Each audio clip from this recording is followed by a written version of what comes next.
গরমে দেশে আবারও তীব্র হয়ে উঠেছে বিদ্যুৎ সংকট। সন্ধ্যার পিক আওয়ারে বিদ্যুতের চাহিদা বেড়ে যাওয়ায় হচ্ছে লোডশেডিং। তবে শুধু বিদ্যুৎ উৎপাদন না বাড়িয়ে লোড শিফটিং হতে পারে এর বড় সমাধান, এমনটা মনে করছেন বিশেষজ্ঞরা। লোড শিফটিং হলো অতিরিক্ত চাহিদার সময়ে বিদ্যুৎ ব্যবহারকে কম চাহিদার সময়ে সরিয়ে নেওয়া।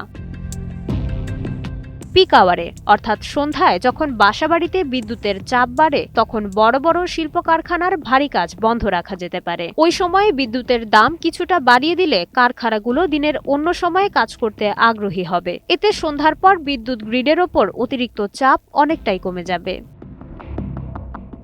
ছাদভিত্তিক সৌরবিদ্যুৎ ব্যবস্থা লোডশিফটিংয়ে বড় ভূমিকা রাখতে পারে। দিনের বেলা কারখানা ও সরকারি অফিসে নিজস্ব তৈরি সৌরবিদ্যুৎ ব্যবহার করলে জাতীয় গ্রিড মুক্ত হবে।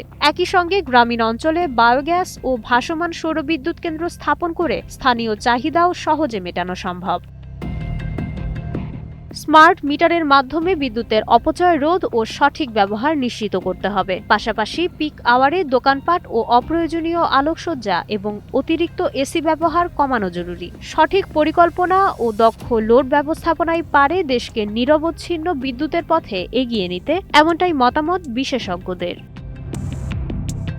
ডেস্ক রিপোর্ট, সময়ের আলো।